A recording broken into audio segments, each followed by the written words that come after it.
어느 부부가 부부싸움을 심하게 했습니다. 서로 토라져서 일주일 동안 말도 하지 않은 채 지내고 있었습니다. 근데 어느 날 회사에서 돌아온 남편이 그날도 아내와 말을 하고 있지 않았는데 다음 날 아침 일찍 새벽에 출근을 해야 된 겁니다. 그래서 하는 수 없이 아내에게 쪽지를 적어서 이렇게 건네줍니다. 여보, 나 내일 일찍 회사 가야 하니까 5시에 깨워줘. 그리고 이제 안심하고 일찍 잠자리에 들었습니다. 다음날 아침 일어났어요. 시계가 8시였습니다. 당황한 남편은 헐레벌떡 준비를 하고 서둘렀는데 침대 머리맡에 쪽지 하나가 있었습니다. 거기에 이렇게 적혀 있었어요. 여보, 5시예요. 일어나세요. 여러분, 싸우면 손해입니다. 이 시간 우리 옆에 분에게 이렇게 한번 인사하도록 하겠습니다. 당신의 인격이 어떠하든지 끝까지 사랑하겠습니다. 네.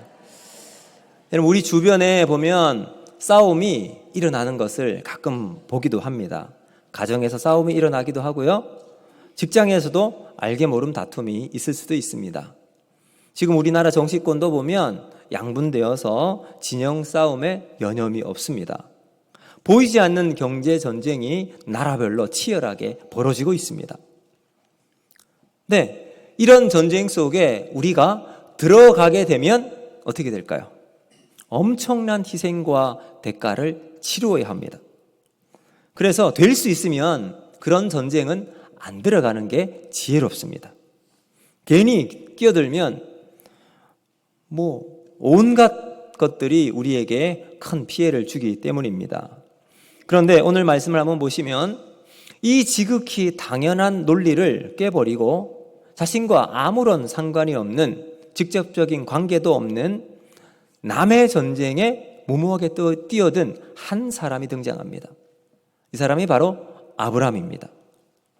자칫하면 지금까지 자신이 이루어 놓았던 모든 것을 잃어버릴 수 있는 상황임에도 불구하고 아브라함은 이 무모한 전쟁에 발을 들여놓고 있습니다. 왜 이런 일을 벌이고 있었을까요? 오늘 말씀을 통해서 우리가 살펴보면서 하나님께서 우리에게 주신 은혜를 같이 나누고자 합니다. 먼저 세상은 탐욕을 부추기는 전쟁터라는 사실을 우리가 먼저 알고 있어야 합니다. 여러분, 지난 시간 우리가 아브라함을 떠난 롯은 너무나도 풍요롭고 좋아 보이는 땅 소돔과 고모라를 갔습니다. 그리고 그곳에 정착하게 되었습니다. 이제 롯은 평생 행복하게 잘 살 수 있을 것 같았습니다. 과연 롯의 인생이 그렇게 행복하고 아름다운 삶을 살게 되었을까요?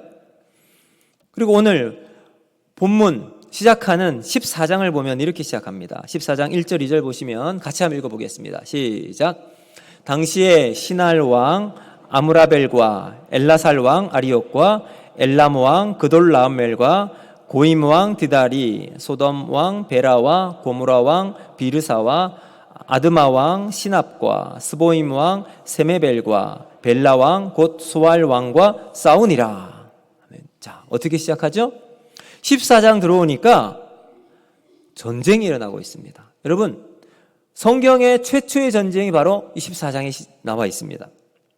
우리는 여기서 분명하게 알 수 있는 것이 있는데 뭐냐? 롯이 선택한 이 소돔과 고모라는 현재 번영과 화려함에 초점을 두고 있습니다. 눈에 보이는 풍족함과 그 엄청난 것을 마치 자신의 먼 미래 평생을 보장할 것 같았지요. 그런데 문제는 그 풍족함이 얼마나 가느냐에 달려 있는 거죠. 자기 눈에는 풍요로워 보이는 그 땅 소돔과 고모라, 다른 사람 보기에 어땠을까요? 거기도 좋아 보였을 겁니다. 그런 좋은 곳은 사람들이 그냥 내버려 두지 않습니다. 조금만 기회가 되면 누구든 그곳을 차지하려고 하고 달려들며 빼앗으려고 하는 거죠. 이 전쟁이 일어나게 된 결정적인 원인입니다. 자, 여러분, 가나안 지역에 있었던 5개의 나라들이 있어요. 이제 성경이 쭉 나왔죠. 그 5개 나라들은 메소포타미아 지방에 있는 그 맹주 엘람 왕 그돌라오멜이라는 왕이 있어요. 이 그돌라오멜 왕에게 12년 동안 조공을 계속해서 바쳤어요. 이 그돌라오멜은 아주 사납고 용맹해서 주변 나라의 공포의 대상이 되었습니다. 그러다가 이 가나안의 5개 나라들이 점점 힘이 생기게 되었어요. 그리고 서로 연합을 합니다. 그리고는 통보해요. 우리가 더 이상 당신에게 조공을 바칠 수 없다. 반역을 일으키게 됩니다. 자, 이 가나안 5개 나라의 중심에 누가 있었느냐? 소돔과 고모라가 있었던 거예요. 힘이 없을 때는 서러워도 당할 수밖에 없습니다. 굴욕도 참아야 돼요. 그런데 힘이 생기면 달라지죠. 그저 당하고만 있지 않습니다. 그래서 가나안의 5개 나라들이 힘을 합쳐서 연합해서 우리도 한번 해보자. 그런 의미로 저항하면서 독립을 원했던 겁니다. 그러면 그돌라오멜이 그 이야기를 듣고 아이고 이제는 우리가 가만히 놔둘 테니 알아서 잘 해보세요. 이렇게 할까요? 아니에요. 그돌라오멜은 오히려 자기의 세력뿐만 아니라 주변에 있던 나라들과 연합을 해서 진압군을 제압하기 위해서 달려옵니다. 직선 거리로 한 600km 정도 되는데 그 엄청난 거리를 폭풍처럼 진격해서 휩쓸어 버립니다. 그래서 저항군의 중요한 도시들을 처참하게 짓밟아 버리죠. 무서운 기동력과 전투력으로 단숨에 그 나라를 정복합니다. 결국 점령군은 이 저항군은 처절한 실패를 경험할 수밖에 없게 되었습니다. 자, 이 저항군의 중심에 소돔과 고모라가 있었던 거예요. 여기 누가 살고 있습니까? 롯이 살고 있었어요. 반란군을 진압한 그돌라오멜의 군대는 전쟁에서 승리한 다음 무자비한 약탈을 시작합니다. 재물과 양식, 온갖 이런 것들 뿐만 아니라 사람들도 노예로 끌고 가게 되었던 거죠. 조공을 거절한 이 가나안의 5개국에 대한 철저한 응징이었습니다. 그리고 포로로 끌려갔던 사람들 중에 롯도 들어가게 되었던 거예요. 자, 여러분 여기에서 우리는 전쟁의 본질을 볼 수 있습니다. 전쟁의 중심은 욕심과 탐욕입니다. 더 많은 것을 가지려고 소유하기 위해서 전쟁이 일어나죠. 사람들은 자신의 욕망을 채우기 위해서 남과 부딪힙니다. 자신의 욕망과 남의 욕망은 절대로 공존할 수가 없어요. 욕망과 욕심은 적당히가 안 됩니다. 한번 욕심을 부리기 시작하면 끝까지 가는 게 이 욕심의 본질이죠. 남의 욕망을 무너뜨려야 내 욕심이 나의 욕망을 채울 수가 있어요. 그러면 어떤 일이 벌어지죠? 전쟁은 필연적으로 일어나는 거예요. 결과적으로 온 세상에 끊임없이 전쟁이 일어나는 거예요. 지금도 마찬가지입니다. 사랑하는 성도 여러분, 인간의 욕심은 끝이 없습니다. 채워도 채워지지 않는 것이 인간의 마음이에요. 그 마음에 욕심이 자리 잡고 있는 거예요. 그래서 더 가지려고 합니다. 남에게 피해가 되더라도 혹은 남을 죽여서라도 자기 것을 가지려고 하죠. 그래서 성경은 야고보서 1장 15절에 이렇게 말합니다. 욕심이 잉태한 즉 죄를 낳고 죄가 장성한 즉 무엇을 낳는다고요? 사망을 낳느니라. 여러분 욕심을 따라 아브라함을 버리고 부유한 도시 눈에 보기에 너무나도 좋아 보였던 소돔과 고모라를 선택했던 롯. 그는 지금까지의 모든 자신의 고생을 뒤로하고 이제는 불행은 끝나고 행복한 자신의 삶을 꿈꾸며 그곳으로 정착하며 들어갔습니다. 그러나 그의 성공 시대는 너무나도 짧았습니다. 생각하지 못했던 전쟁, 인생의 계획이 없었던 그 전쟁으로 말미암아 그의 꿈은 산산조각 나버리고 말았습니다. 사랑하는 성도 여러분, 탐욕과 욕망으로 가득 차 있는 이 세상에서의 성공은 잠시 낙을 누릴 수 있습니다. 그러나 참된 평안은 줄 수 없다는 사실을 우리는 기억해야 합니다. 마치 이 세상의 성공은 칼날 위에 서 있는 성공과도 같습니다. 꿈을 다 이룬 것 같지만 언제 넘어질지, 언제 그 칼에 내 살이 베이게 될지 불안합니다. 언제 다가오게 될지 모르는 두려움에 밤잠을 설치게 된다는 말이죠. 롯이 선택한 그 기름진 땅에는 비슷한 욕심을 가진 사람들로 가득 차 있습니다. 그런 사람들은 자신의 욕망을 채우는데 혹 방해가 된다? 어떻게 할까요? 칼을 겨눌 수밖에 없는 거예요. 그런 것이 바로 우리가 살아가고 있는 세상입니다. 욕심이 불안과 분쟁의 이유가 되고 멸망의 원인이 된다는 거죠. 여러분, 결국 롯은 이 전쟁으로 자신이 가지고 있는 모든 재산도 다 빼앗기고 말았고 자신과 가족들도 포로로 끌려가는 신세가 되고 말았습니다. 욕심을 쫓아 살아갔던 롯의 결과를 하나님께서 심판하신 겁니다. 그래서 누가복음 15장 12절을 보면 이렇게 말씀합니다. 우리 같이 한번 읽어보겠습니다. 시작. 삼가 모든 탐심을 물리치라. 사람의 생명이 그 소유에 넉넉한데 있지 아니하니라. 아멘. 사랑하는 성도 여러분, 하나님의 사람은 어렵더라도 약속의 땅에 머물러야 할 줄로 믿습니다. 여러분, 삶의 중심을 하나님께 두어야 해요. 믿음이 그 삶의 중심에 있어야 합니다. 소돔 같은 세상 속에 삶의 중심, 그의 무게 중심을 물질이나 성공에 두게 된다면 어떤 일이 벌어지는지 하나님께서 롯을 통해 경고하고 있는 거죠. 자, 여러분, 이 경고를 통해서 우리가 알 수 있는 것은 뭐냐? 하나님은 하나님의 자녀를 사랑하신다는 거예요. 그래서 다른 자리에 있으면 하나님께서 징계의 방법을 통해서 돌아오게 하세요. 롯이 재물도 빼앗기고 포로로 끌려가게 되었지만 하나님은 롯의 생명은 지켜주셨습니다. 하나님은 아직도 롯을 사랑하시고 회개하고 돌아올 기회를 주신 거죠. 사랑하는 성도 여러분, 우리도 롯처럼 어쩌면 우리의 삶에 잃어버리는 것이 생길 수가 있습니다. 재산을 잃어버릴 수도 있고요. 건강을 잃어버릴 수도 있습니다. 관계가 깨질 수도 있습니다. 그 순간 우리의 믿음의 눈이 열려야 합니다. 우리의 믿음의 눈이 열리면 이러한 아픔과 깨어지는 것을 통해서 은혜의 세상을 발견해 나가는 하나님을 보는 거예요. 하나님 앞에 다시 돌이키고 주님께 돌아갈 수 있는 기회가 생긴다는 거죠. 하나님께서 우리에게 다시 돌이킬 기회를 주신다는 깨달음이 있을 때 우리는 우리의 삶을 회복하게 될 줄로 믿습니다. 우리 모두가 하나님께 돌아가고 돌이키는 은혜가 우리 모든 성도들 가운데 있기를 주님의 이름으로 축복합니다. 그렇다면 이런 탐욕이 가득한 세상에서 우리 그리스도인들은 어떻게 세상에서 믿음으로 살아갈 수 있을까? 그리고 이 세상에서 승리하며 살아갈 수 있을까요? 오늘 아브라함의 삶을 통해서 우리가 살펴보도록 하겠습니다. 아브라함의 승리의 비결 첫 번째 무엇인가? 바로 동역자와 함께 한다라는 사실입니다. 우리 13절 말씀 같이 한번 보겠습니다. 시작.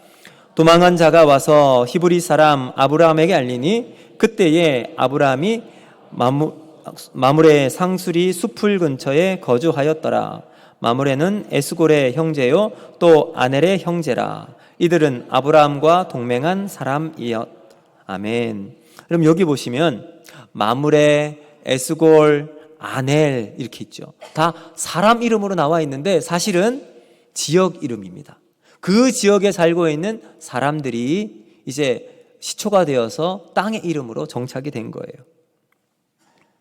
그러니까 서로 인접한 지역이었고 서로 연결되어 있는 도시였습니다. 아브라함은 그들과 동맹을 맺고 있었어요. 그리고 심지어 그들과 형제처럼 잘 지내고 있었던 것 같아요. 이웃과 아웅다웅 싸우는 갈등의 관계가 아니라 서로 돕고 협력하는 관계였다는 겁니다. 자, 평소에 든든하게 구축해 놓았던 동맹 관계가 유사시 비상시에 빛을 발하게 되는 거죠. 제가 선교 운행을 할 때 능포에 가면 이제 새롭게 예쁘게 재건축한 새 장승포 교회가 있습니다. 그 교회 앞에 도로가 있는데 도로 건너편에 아주 나지막한 동산처럼 있는 산이 있습니다. 그 산에 나무들이 있는데 앞부분을 보니까요, 덩쿨이 나무 줄기를 타고 올라가서는 가지를 다 덮어버렸습니다. 분명 나무인데 보면 덩쿨로 다 덮여 있어요. 칡넝쿨을 보면 자기만을 위해서 사는 존재라는 거예요. 아마도 그 나무에 칭칭 감겨있는 그 칡넝쿨은 나무를 전혀 생각하지 않죠. 아마도 그 나무는 오랜 시간이 지나지 않아 햇빛도 받지 못하고 그렇게 건강한 상태는 있지 않을 것 같습니다. 반대로 꿀벌을 한번 보세요. 꿀벌은 꽃가루를 가져가지만 해를 끼치지는 않습니다. 꽃은 벌에게 모든 것을 내어주지만 오히려 벌의 도움으로 열매를 맺습니다. 서로 상생하는 관계가 되어서 서로에게 유익이 되는 거죠. 자, 여러분, 아브라함이 조카가 당했던 소식을 듣게 됩니다. 그래서 그를 구하기 위해서 마음 놓고 달려갈 수 있었어요. 왜요? 자기 주변에 동역자들이 있었거든요. 비록 다른 민족이었지만 좋은 관계를 유지하고 있었습니다. 아브라함과 이 지역 사람들과의 관계는 칡넝쿨의 관계가 아닌 벌과 꿀의 관계로 만들어져서 서로 협력하고 상생하는 삶을 살 수 있었습니다.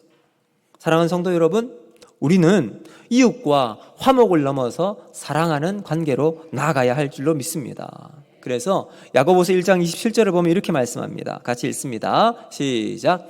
하나님 아버지 앞에서 정결하고 더러움이 없는 경건은 고아와 과부를 그 환난 중에 돌보고 또 자기를 지켜 세 속에 물들지 아니하는 그것이니라. 아멘. 자, 여러분, 경건에 대한 이야기죠.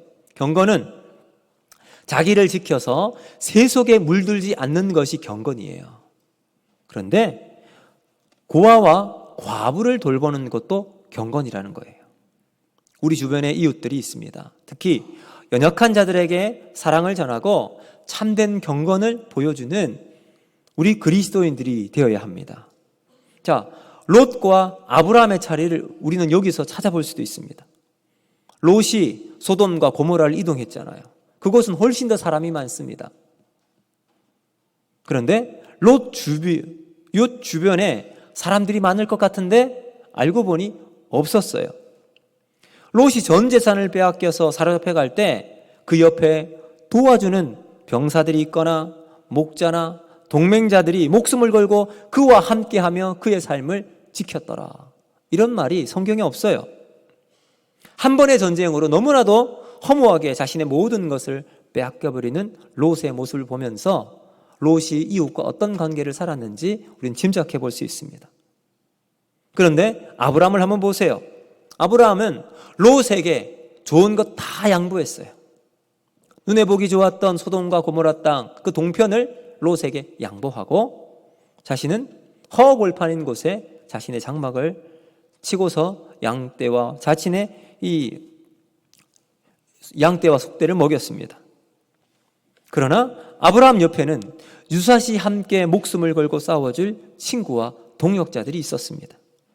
사랑하는 성도 여러분, 우리의 인간관계는 위기 상황을 만나면 드러나게 되어 있습니다.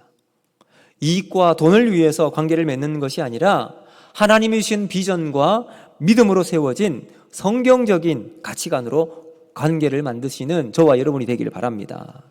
우리가 믿음으로 살아가더라도 여전히 우리는 어려움을 당하게 될 것입니다. 그때 우리 혼자 힘으로 버티기가 어려워요. 버겁습니다.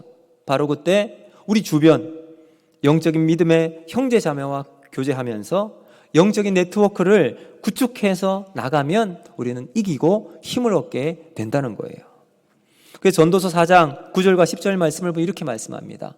두 사람이 한 사람보다 나음은 그들이 수고함으로 좋은 상을 얻을 것임이라. 혹시 그들이 넘어지면 하나가 붙들어 일으키려니와 홀로 넘어지고 붙들어 일으킬 자가 없는 자에게는 화가 있으리라. 여러분 주변에는 누가 있습니까? 내가 넘어져 있을 때 나를 일으켜줄 믿음의 형제가 있습니까? 아니면 내가 넘어져 있을 때 나를 일으켜줄 누군가가 있습니까? 사도 바울도 전도 여행을 다닐 때 가는 곳마다 그를 도와주는 협력자들이 있었어요. 1차 전도 여행 때는 바나바가 그를 도왔고 2차 전도에는 실라가 그와 함께 했습니다. 그리고 가는 곳마다 유력한 자들의 도움을 받아서 전도 모든 과정을 잘 끝낼 수가 있었어요. 우리도 마찬가지입니다. 우리 교회도 동력자가 필요합니다. 여러분은 이미 우리 옥포 제1교회를 세우는 협력자요 동력자들입니다. 동력자는 무엇일까요? 한 방향을 바라보고 같이 힘을 합하는 사람들이에요. 힘을 불어넣는 존재입니다. 요즘 대신방을 계속 하고 있어요. 근데 가는 곳마다 제가 참 은혜를 많이 받습니다. 많은 분들이 오랫동안 신방을 하면서 기다리고 또 기도하며 준비하셨던 분들이 많이 계셨어요. 그러면서 살아오신 이야기, 믿음의 발걸음마다 함께 하셨던 하나님의 은혜를 나누게 됐는데 제가 참 도전도 많이 받고 힘이 많이 되었습니다. 말씀을 전하러 갔다가 오히려 제가 은혜를 받고 돌아오고 있어요. 그리고 이제 신방을 마치고 이제 왔는데 어느 한 집사님께서 저에게 문자를 보내었어요. 이렇게 썼습니다. 목사님, 오늘 말씀 너무 감사합니다. 언제나 목사님의 힘이 되어 드리고 싶습니다. 그럼 제가 이 문자를 받고요. 집사님의 마음을 제가 느끼게 되었습니다. 저에게 큰 위로가 되고 힘이 되었어요. 너무 감사했습니다. 작은 일이지만 동역자는 같은 것을 바라보고 있다는 것 자체가 얼마나 소중한 일인지 모릅니다. 여기에 사역의 동질감을 확인할 수 있고요. 소속감도 생길 수 있고 사랑으로 공동체가 하나 되어 나가는 거예요. 여러분, 우리 모두가 그런 교회를 만들어 나갈 수 있도록 서로에게 동력자가 되어지고 힘이 되는 우리 모두가 되기를 주님의 이름으로 축복합니다. 두 번째, 아브라함을 통해서 알 수 있는 것, 끝까지 충성하는 자가 있었다는 거예요. 자, 여러분, 협력자, 동력자는 큰 힘이 될 수 있습니다. 그런데 그것으로 전쟁에 승리할 수는 없어요. 누가 필요할까요? 이 전쟁에 앞장서 나가서 목숨을 내놓을 수 있는 충성스러운 사람이 필요하다는 거예요. 영적 전쟁도 마찬가지입니다. 말씀에 생명을 걸고 기도에 생명을 걸고 앞장서서 강권하고 끌고 나가는 사람이 필요합니다. 이러면 생명의 역동성이 있는 공동체는 충성하는 사람들이 있어요. 뒤에서 뒷짐을 지고 가만히 훈수 두는 1000명보다 앞장서서 헌신하는 소수의 사람이 공동체를 일으킵니다. 바라기는 여러분들이 그 역할을 감당하기를 주의 이름으로 축복합니다. 그럼 아브라함에게는 그런 사람이 있었어요. 14절 한번 보실까요? 14절 같이 한번 읽습니다. 시작. 아브라함이 그의 조카가 사로잡혔음을 듣고 집에서 길리고 훈련된 318명을 거느리고 단까지 쫓아가서. 아멘. 여기 보시면 집에서 길리고 라는 말은 출생했다는 의미가 있어요. 그 집에서 출생하고 자랐던 사람이에요. 자, 아브라함의 군대를 한번 보세요. 318명. 이들은 전쟁을 통해서 나름대로 훈련을 많이 받았던 사람도 아니에요. 그리고 돈 주고 용병을 사서 자신의 집을 지키는 사람으로 채웠던 것이 아닙니다. 누구예요? 자신의 집에서 출생한 사람들. 그 사람들이 끈끈한 유대 관계를 가지고 있었던 사람들입니다. 한마디로 이 사람들은 주인의식이 있는 사람들이에요. 아브라함 집안의 사람들이라는 의미죠. 그만큼 결속력도 대단했고 충성심도 강했다라는 의미입니다. 여러분, 교회가 영적 전쟁을 치르는 하나의 군대라고 한다면 교회는 그런 영적인 군인을 길러야 합니다. 흔히들 많은 목사님들이 이렇게 이야기해요. 목회는 사람을 훈련하고 키우는 것이다. 그럼 저는 여기에 전적으로 동감합니다. 교회가 영적 전쟁을 보다 효과적으로 수행하기 위해서는 사람이 필요합니다. 어떤 사람이 필요할까요? 충성스러운 사람. 이 교회가 내 교회다. 하나님이 나를 보내신 사명의 길을 걸어나가는 사람입니다. 교회를 위해 일하는 것, 그것이 하나님을 위하는 길이다. 여러분, 이렇게 굳게 믿고 자신의 물질과 시간과 생명까지 헌신할 수 있는 사람, 하나님 그런 사람을 통해서 교회를 세우시고 이끌어 나가게 될 줄로 믿습니다. 특별히 여러분, 우리 교회는 믿음의 다음 세대를 잘 키울 수 있는 교회가 되기를 원합니다. 우리 주일학교와 중고등부 학생들이 믿음과 말씀과 또 여러분의 기도를 통해서 잘 자라서 이 시대에 정말 필요한 하나님의 사람으로 일어날 수 있도록 우리는 그들에게 투자하고 말씀으로 잘 키워야 합니다. 그것이 우리의 사명인 줄로 믿습니다. 그래서 저는 우리 교회와 함께 믿음의 다음 세대를 훌륭하게 잘 키울 겁니다. 그 일에 앞장서 나갈 겁니다. 여러분 함께 해주시기를 바랍니다. 마지막 세 번째 뭐냐? 바로 철저한 훈련이 필요하다는 거예요. 여러분, 전쟁에서 충성심만 있다면 승리를 보장할 수 있습니까? 아니에요. 믿음 하나만 가지고 무턱대고 덤볐다가는 큰 코 다칩니다. 충성심 위에 효과적인 전략과 전술이 필요해요. 승리할 수 있는 그런 요소들이 필요하다는 거예요. 활을 잘 쏘는 사람이 있으면 자신의 재능을 가지고 그 자리에 있어야죠. 칼을 잘 휘두를 수 있는 사람은 앞장서서 칼을 휘두르는 자리에 있습니다. 창을 잘 던지는 사람은 그 자리에 있는 거예요. 그리고 부족하면 계속해서 훈련하고 또 훈련하는 거예요. 훈련받지 않으면 능력을 발휘할 수가 없습니다. 여러분, 다윗을 한번 보세요. 다윗이 우연히 골리앗과 전쟁을 하면서 물맷돌을 확 휘둘렸는데 꽂혔습니까? 아니에요. 다윗은 보이진 않았지만 목동으로 들에서 양을 칠 때 수없이 물맷돌을 돌렸어요. 그리고 명중과 명중을 거듭해서 그것의 결과로 골리앗과의 싸움에서 이길 수 있었다는 거예요. 우리도 마찬가지입니다. 하나님 말씀 앞에 훈련을 받아야 해요. 또한 기도하면서 우리의 영성을 갈고 닦아야 합니다. 그럴 때 우리의 믿음이 성장하고 자랄 수가 있어요. 오늘 본문 14절 다시 한번 보실까요? 같이 한번 읽습니다. 시작. 아브라함이 그의 조카가 사로잡혔음을 듣고 집에서 길리고 훈련된 자 318명을 거느리고 단까지 쫓아가서. 아멘. 자, 여러분, 여기에 집에서 길리고 훈련된 318명을 거느리고 라고 되어 있습니다. 아브라함에게는 훈련된 사람들이 있었어요. 각자 자신의 역할을 알고 어떤 일을 해야 할지 아는 사람들입니다.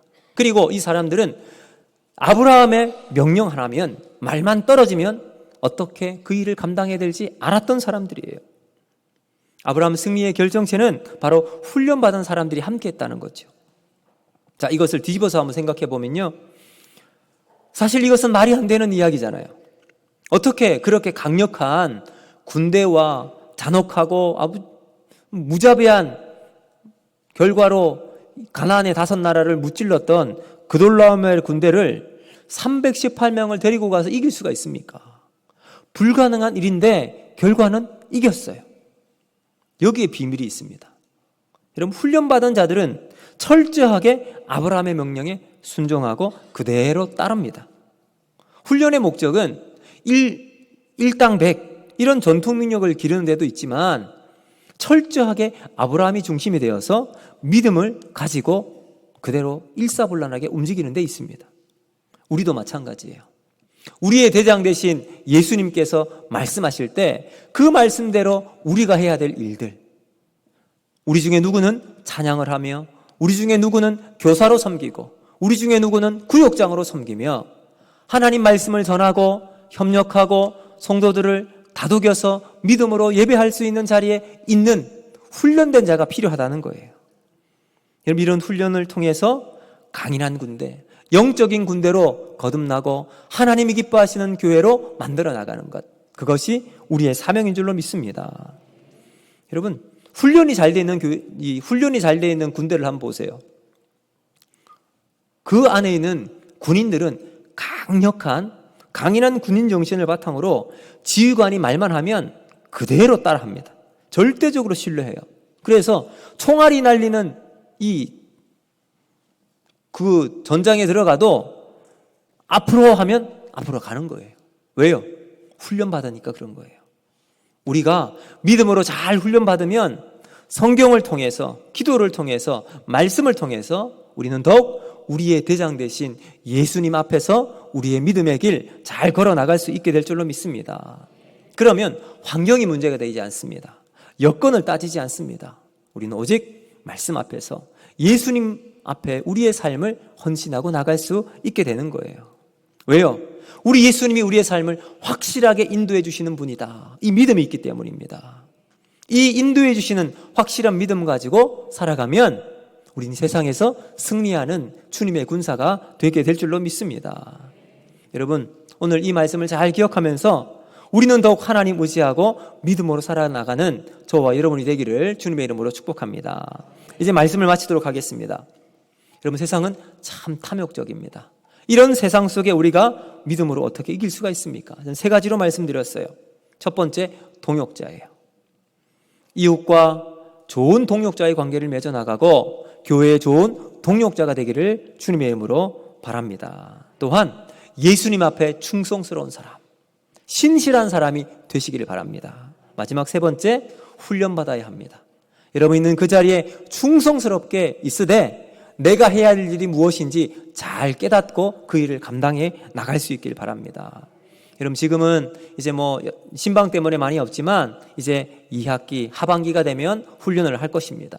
여러분 많이 참석해 주시길 바랍니다. 그래서 하나님 앞에서 내가 해야 될 일들 또 말씀을 통해서 깨달을 수 있는 것들을 하나하나 깨달아서 하나님이 기뻐하시는 아름다운 믿음의 공동체, 주님의 영광을 드러낼 수 있는 아름다운 우리 교회를 이뤄나가는 저와 여러분이 되기를 주님의 이름으로 축복합니다. 믿음의 사람은 하나님의 뜻이 무엇인지 확인하고 그 일을 걸어갑니다. 하나님이 무엇을 원하시는가 그것을 향해서 달려나갑니다. 만일 하나님이 기뻐하신다 이 확신이 있으면 거기에 내 전부를 거는 거예요. 그러면 하나님은 그 믿음을 가진 사람에게 도와주세요. 믿음으로 움직이는 사람의 인생에 개입해 주십니다. 그럼 그게 기도를 통해서 우리가 알잖아요. 순종하면서 우리가 하나님의 뜻을 확인하게 됩니다. 사랑하는 성도 여러분, 상황 보지 말고 주님 바라보는 우리 모두가 되기를 주님의 이름으로 축복합니다. 그래서 오늘도 우리의 믿음의 한 걸음걸음마다 주님이 동행하시는 아름다운 인생, 복된 삶이 여러분 가운데 있기를 바랍니다. 이 말씀을 기억하면서 이 시간 우리 이 찬양 했으면 좋겠는데요. 세상의 유혹 시험이 내게 몰려올 때에, 여러분 우리가 세상을 살아가면서 만나는 수많은 유혹들이 있어요. 세상의 물질로 우리를 유혹합니다. 사람들의 관계로 우리를 유혹합니다. 이러한 세상 속에서 이길 수 있는 힘 우리는 없어요. 우리는 없지만 하나님이 우리 주시는 힘과 믿음 가지고 우리 그 일을 감당할 수 있게 될 줄로 믿습니다. 우리가 오늘 다시 한번 주님 바라보며 믿음으로 그 길을 걸어나가도록 다시 한번 찬양하면서 결단하도록 하겠습니다.